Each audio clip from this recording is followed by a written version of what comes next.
Oi, gente, bom dia. Vamos concluir a unidade 3. Ficou faltando o poder de polícia, que é o que nós vamos acompanhar agora nesse vídeo. E vocês podem acompanhar pelos slides que eu já disponibilizei.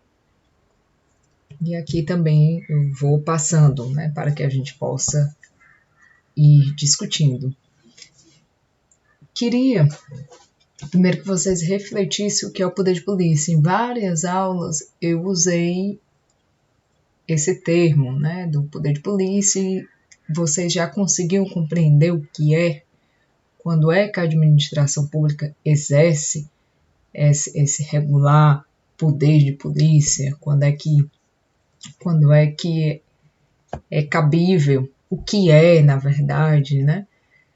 E para quem vem acompanhando as notícias, vocês devem ter visto, né, em razão dessa crise da saúde com o coronavírus, algumas medidas, né, do governo federal, dos governos estaduais, em relação, por exemplo, um decreto que determinou a suspensão do funcionamento de determinados estabelecimentos comerciais, shoppings, e era aí que eu queria começar a discutir. Se vocês repararem, se perguntaram se poderia fazer isso, por quê? Dentre os poderes da administração pública, algum deles se encaixa nessas medidas tomadas pela administração? E aí eu inicio trazendo algumas matérias, como essa primeira, né, que eu trouxe da Agência Nacional de Saúde, que incluiu, como diz aí na manchete, né, incluiu o exame para detectação do coronavírus no rol de procedimentos obrigatórios, né? Então, o que foi? As empresas, né, de saúde que prestam serviço, as privadas, elas tinham que incluir no rol de exames o exame do coronavírus. Trouxe também, deixa eu passar aqui o slide um minutinho. A seguinte matéria: o governo do Ceará determina fechar estabelecimentos comerciais e interrompe transporte intermunicipais. Uma mais recente, né, que já foi de agora: o governo do Ceará prorroga por mais uma semana decreto que proíbe a abertura de comércio e serviços não essenciais.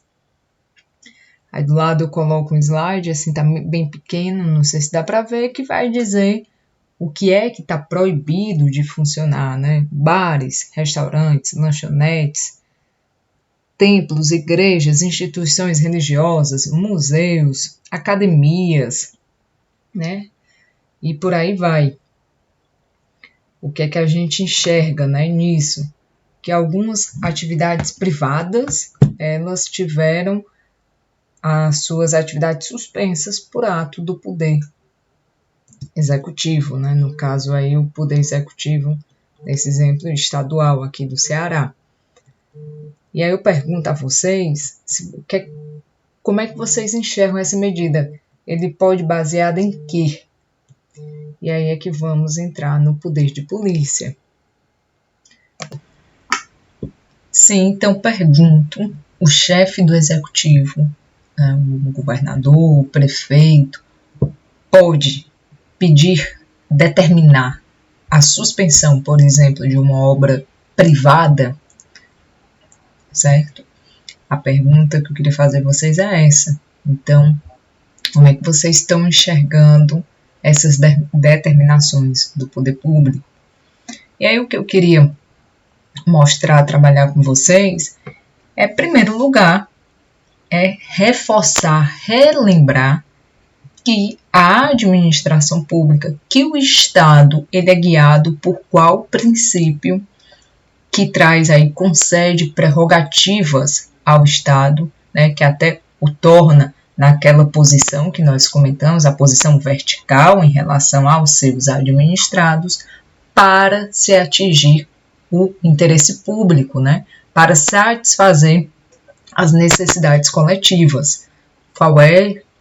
Vocês acham que todos já devem estar cansados de ouvir, que é o da supremacia do interesse público, sendo, portanto, este postulado, né, aí que vai servir de base para se atender o interesse da coletividade sobre o individual, né? Então, a gente tem visto que com essa pandemia aí do novo coronavírus, diversos países, estados, né, e tem exercido o seu poder de polícia para fazer com que essa pandemia, né, com que esse vírus pare de se espalhar e atinja tantas pessoas e traga tantas vítimas. Então, por isso, né, em razão desse poder, né, sendo ele utilizado dentro dos limites legais, né, dentro do que prevê, obedecendo os princípios constitucionais, esse poder acaba fazendo com que o poder público possa vedar reuniões públicas, né, suspender aulas, seja em escolas, em universidades, né, públicas ou particulares, fechar bar, restaurante, cancelar shows, jogo de futebol, né, que é o que nós temos visto nesse momento. E tudo isso pode ser feito, tem sido feito sem o condão judicial, né, sem precisar buscar decisões na justiça que autorizem, né. Então, o que é que a gente tem visto? O poder público interferir na órbita privada, né, do interesse privado, para buscar o quê? Salvaguardar, né, guardar o interesse público. Então, o que é que acontece? Acaba restringindo direitos individuais a partir desse exercício do poder de polícia. Então, se restringe direitos individuais em prol do benefício do interesse público. Então, o que é que se quer? Estou vedando reuniões, aulas, que as pessoas vá até um bar para se divertir, vá para a praia, para um clube. Por quê? Porque eu estou querendo preservar a saúde de todos, né? A saúde coletiva, para salvar vidas. Então, em nome da coletividade, da vida, da saúde, né, que é um direito de todos, os estados, né, os países, os gestores aí, públicos vêm adotando essas medidas, né, que acabam interferindo na esfera privada. E aí, quando se identifica uma ameaça à coletividade, né, o administrador público ele tem esse poder autorizado por lei de garantir o bem maior, né, o interesse coletivo, o interesse da sociedade. Então, nesse cenário, né, fazendo já uma referência atual, em razão desses casos, né, de contaminação pelo vírus, os chefes do executivo vêm usando esse poder de polícia, né? Então, eu trouxe aí como exemplo aqui, né, esse decreto do Estado do Ceará, mas nós temos visto diversos outros, né? E aí nós vamos ver ainda, na aula de hoje, o que é o poder de polícia de fato, que ele tem, um dos atributos do poder de polícia é a executoriedade, então pode impor aos particulares, sim, o cumprimento do ato público, né? Então, no caso aí, é uma suspensão, é uma impossibilidade de ir a um bar. Então, o poder de polícia ele tem como atributo essa característica da executoriedade, em razão aí da força maior, né? Então, foi um acontecimento imprevisível, né? Que ninguém esperava, né? Estranho a todas as partes. Então, um dos atributos do poder de polícia, nós ainda vamos ver melhor, é esse da executoriedade daquele ato. E, continuando,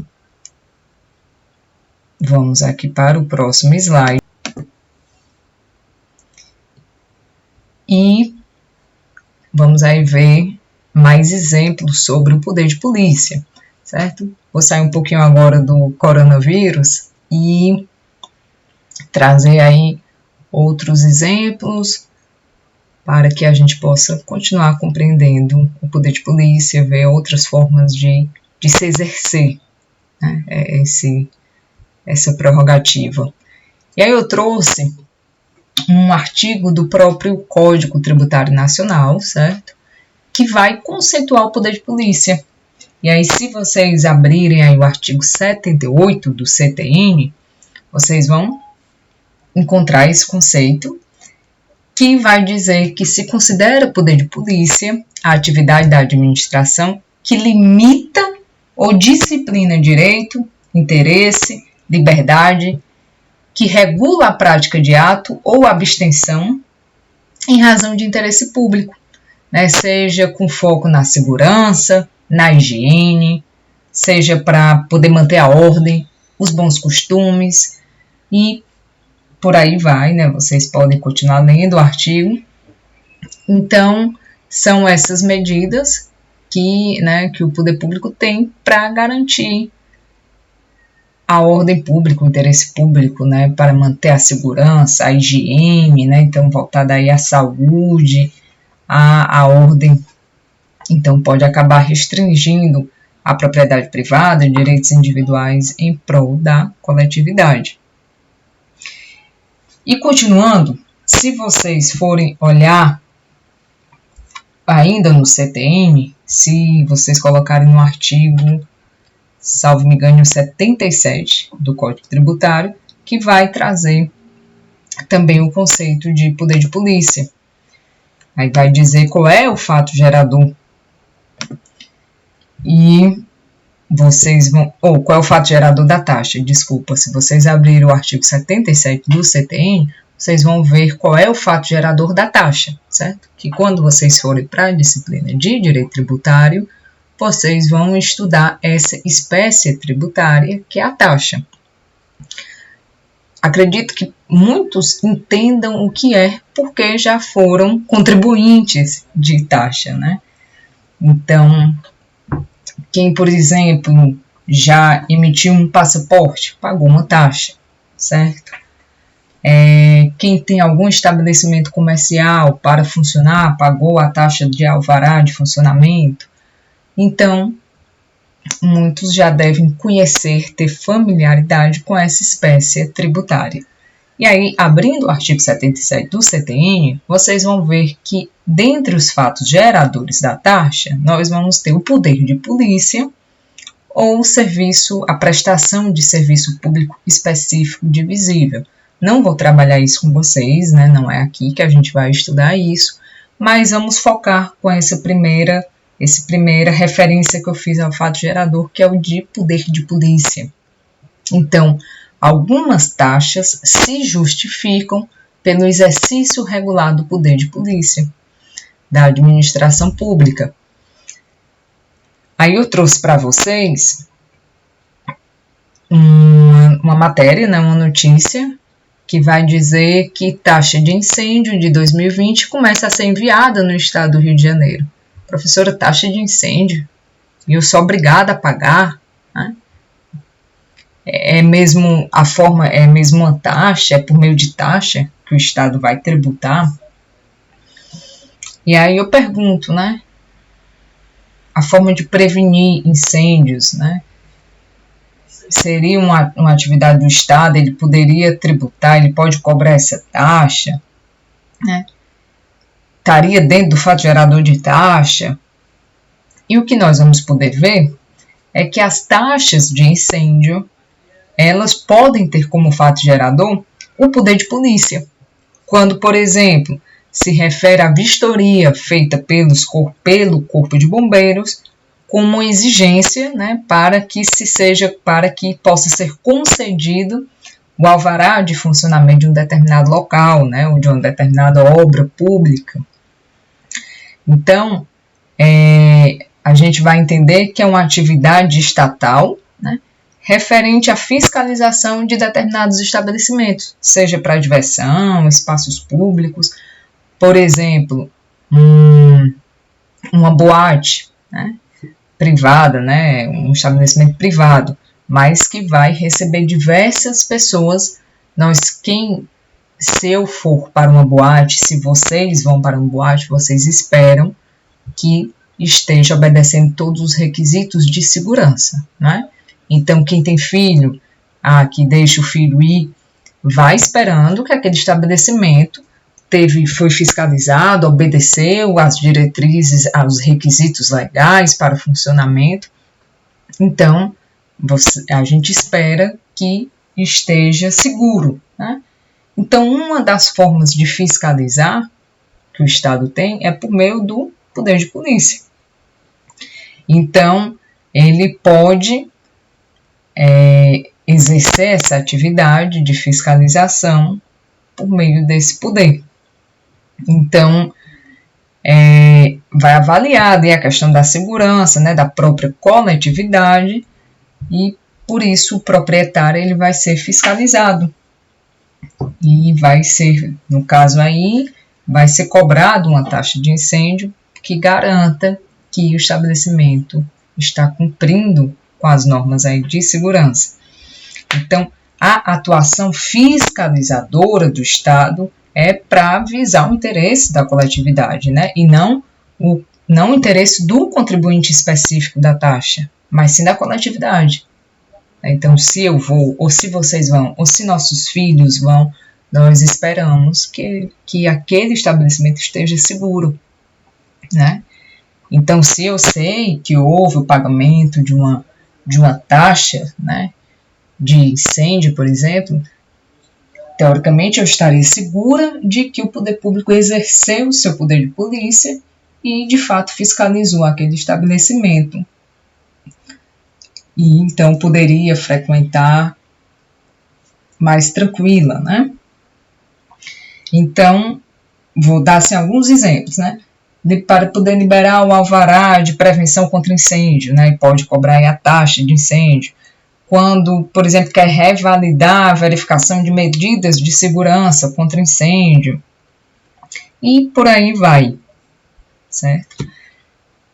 No slide seguinte, deixa eu ver se já foi no slide seguinte que eu trouxe algumas informações que eu queria falar com vocês. Foi. Pronto. Como é, né? A administração vai lá, né? Vai fazer a fiscalização e vai ver se foi cumpridas as exigências legais, né? Tendo sido cumpridas, vai conceder a licença, né? Vai autorizar o funcionamento. Então, é uma forma de preservar o bem comum, né? Assegurar a segurança, né? A higiene, por aí vai.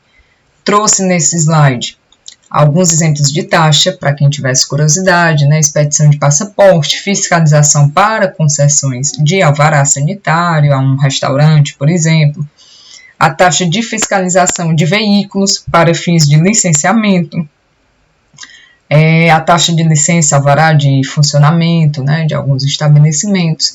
E aí, quando eu trouxe esse exemplo da taxa de incêndio, eu nem sei se vocês já tinham ouvido falar de taxa de incêndio, sabia que poderia existir.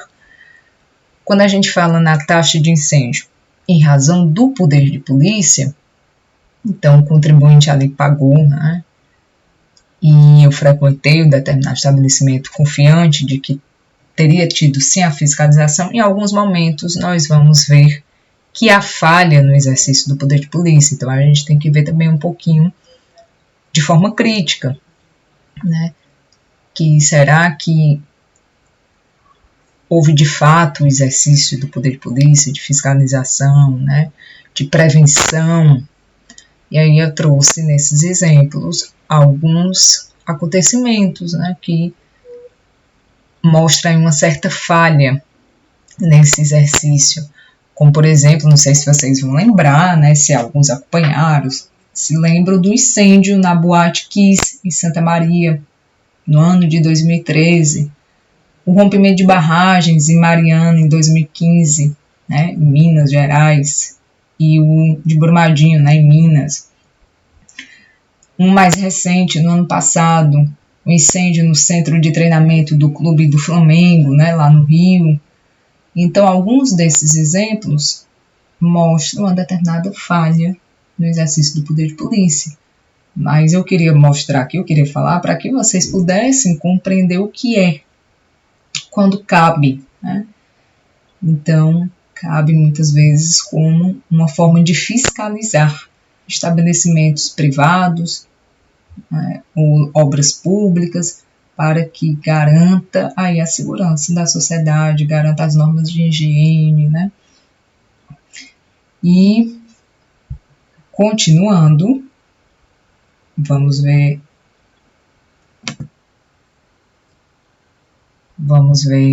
como eu disse, né, o próximo. Vamos pular, vamos para o próximo slide, para dar continuidade, onde eu tento trazer ainda mais algumas informações importantes, certo? Um ponto. O poder de polícia é exercido por todas as esferas da federação, certo? Sendo, em princípio, competência da pessoa política que recebeu essa competência da Constituição, certo? Então, vai ser a Constituição vai regular a matéria e vai trazer qual é o ente competente. Então, todos os entes da federação podem exercer o poder de polícia e a Constituição vai trazer a matéria que pode, que regulamenta essa atribuição para cada ente. Ou quando aquele exercício ele deve ser realizado pela mesma pessoa fiscalizada, certo? Então, bota aí, o poder de polícia é exercido por todas as esferas da federação, sendo, em princípio, da competência da pessoa política que recebeu da Constituição a atribuição de regular aquela matéria, cuja adequado exercício deve ser pela mesma pessoa fiscalizada. Melhor explicando, que eu acho que não ficou tão claro, é que o poder de polícia é exercido por todas as esferas da federação, certo? E, normalmente, ele vai ser realizado por quem a Constituição atribuiu aquela competência, certo? De fiscalizar, de realizar essa atribuição. A gente pode dizer que os atos de poder de polícia são atos administrativos e, por isso, vão se submeter a todas as regras pertinentes aos atos administrativos, certo? Então, por exemplo, um ato exercido em razão do poder de polícia, ele pode sim ser apreciado pelo Poder Judiciário quanto à sua legalidade, da sua edição, da sua execução. Então, se um determinado ato, né, em nome do poder de polícia, uma determinada norma, um ato administrativo normativo, ele tem vícios aí na sua legalidade, quanto à legalidade, ele pode ser apreciado pelo Poder Judiciário, né? Basta um interessado ingressar na Justiça. Algumas vezes a execução ela foge dos limites legais, né? Há um certo abuso do poder. Então, são atos que podem ser questionados, podem ser judicializados. E uma outra informação relevante mais uma vez, é que o poder de polícia se fundamenta na supremacia geral, né? Então, é uma relação indireta com o administrado, da administração com o administrado. E aí, o poder de polícia ele não está visando uma pessoa determinada, né? Como eu disse, o exemplo da taxa de incêndio que é cobrada ao dono de uma boate. Eu estou visando aquele contribuinte, eu estou visando a coletividade, certo? Então, é um poder de comando que vem aí em benefício da coletividade. Até coloco aí no slide, né, poder de polícia não atinge diretamente pessoas, né, então não está aí atingindo, não está fiscalizando a pessoa em si, mas sim bens, direitos, né, interesses. Então está atingindo isso, está atingindo bens, direitos individuais, por exemplo, interesses individuais, não é atingindo diretamente uma pessoa. E aí eu fiz uma pergunta, quero que vocês rapidamente reflitam. Pode o município, no exercício do poder de polícia, instituir multa contra a União, por exemplo? Pode, né, um ente federativo instituir multa contra um outro ente, no caso o município, aí multando a União? Queria que vocês pensassem e respondo a vocês que sim, né? Todos os entes da federação têm competência para a prática de atos de polícia, desde que dentro de sua esfera de competência. É isso que eu disse, a Constituição trouxe aquela competência para determinado ente, se ele tem, ele pode exercer, certo? E vocês vão ver mais à frente que uma multa, né, não é uma espécie de tributo, ok? Mas também não cabe aqui aprofundar. Multa, de fato, é uma penalidade, né, por descumprimento de algum ato normativo. Eu vou dar uma pausa agora nesse vídeo. Não terminamos, não concluímos, para que a gente possa continuar no próximo vídeo e tentar concluir essa matéria.